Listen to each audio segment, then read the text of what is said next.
નીચેની માહિતી પરથી સરેરાશ વિચલન શોધો. અત્યાર સુધી આપણે ચતુર્થક વિચલન શોધ્યું, હવે સરેરાશ શોધવાના છે. આ પણ ખૂબ અગત્યનો દાખલો છે. અહીંયા આપણને વર્ગ આપેલું છે અને અહીંયા આપણને આવૃત્તિ એટલે કે એફ આપેલું છે.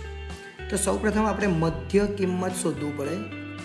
મધ્ય કિંમત એને કહેવાય એક્સ, એટલે બે વચ્ચેની કિંમત. તો 0 + 9 કરવાના.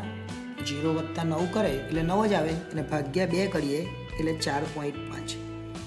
10 + 19 કરવાના, ભાગ્યા 2 કરવાના એટલે 14.5. 20 + 29 એટલે 49 થાય. 49 ભાગ્યા 2 એટલે 24.5. એટલે આ પ્રમાણે હવે તમારે શું કરવાનું? બબે આ જે છે બધું સરખું જ છે, એટલે જેટલા ઉમેરા એટલા ઉમેરવાના. એટલે 10 ઉમેરવાના. 34.5 અને 44.5.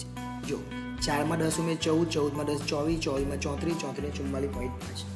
પછી કરી નાખવાનું એફએક્સ. એફએક્સ એટલે આ બંનેનો ગુણાકાર. કેલ્ક્યુલેટર છે એટલે પોઈન્ટમાં છે તો બહુ ગભરાવાનું નહીં, બંનેનો ગુણાકાર થઈ જાય.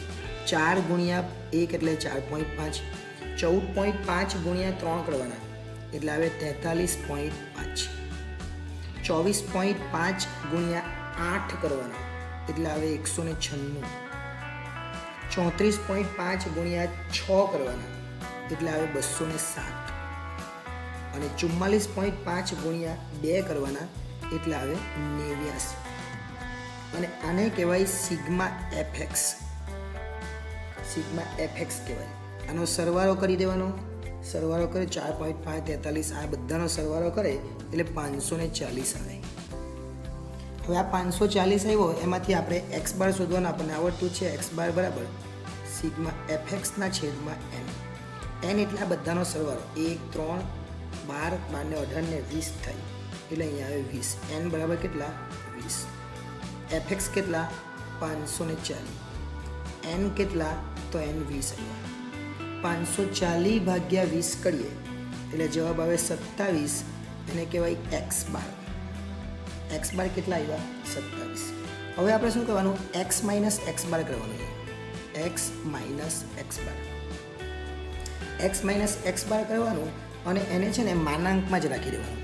માનાંકમાં એટલે માઇનસ આવે ને તો બી પ્લસ લખવાનું.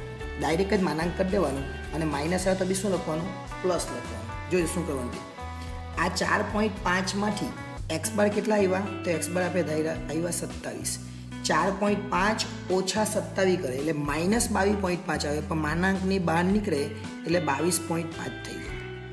14.5માંથી 27 બાદ કરે એટલે માઇનસ 12.5 આવે, પણ બહાર નીકળે એટલે માઇનસ કેવા થઈ જાય? પ્લસ થઈ જાય. 24.5માંથી 27ને બાદ કરવાના એટલે કેટલા આવે? 2.5 માઇનસમાં પણ પ્લસ થઈ જાય. 34.5માંથી 27ને બાદ કરીએ એટલે આવે 7.5 અને 44.5માંથી 27ને બાદ કરીએ એટલે આવે 17.5. ઓકે, હવે આનો ગુણાકાર આવૃત્તિ સાથે કરી દેવાનો એટલે એક્સ માઇનસ એક્સ બારને આગળ એફ. એફ સાથે ગુણાકાર કરી એટલે 1 × 22.5 એટલે 22.5 આવે. 3 × 12.5 કરવાના એટલે 37.5 આવે. ખૂબ સરળ દાખલો કહેવાય. 2.5 × 8 કરવાના એટલે 20 આવે. ખાલી તમને કોષ્ટક બનાવતા આવડવું જોઈએ. 7.5 × 6 કરવાના એટલે 45 આવે અને 17.5 × 2 કરવાના એટલે 35 આવે. આટલું કરે એનો સરવાળો કરી દેવાનો. આ સરવાળો ટોટલ થાય એ 160. ચલો સરવાળો આવી ગયો. હવે આપણને પૂછેલું છે સરેરાશ વિચલન. સરેરાશ વિચલન એટલે શું?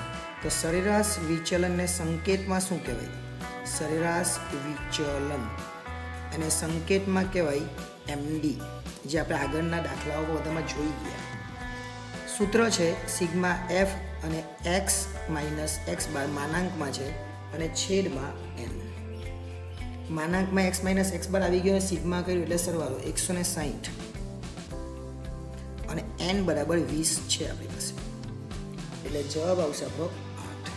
અને આ બધી વાત ગુણની છે એટલે અહીંયા લખવાનું 8 ગુણ છે. કેટલો સરળ દાખલો. એટલે આ દાખલા બહુ ઇઝી છે પણ આપણને સમજવામાં થોડીક તકલીફ પડે એવું લાગે. બાકી બહુ ઇઝી છે. તમે એકવાર ગણો તો કોઈ મુશ્કેલી થાય નહીં.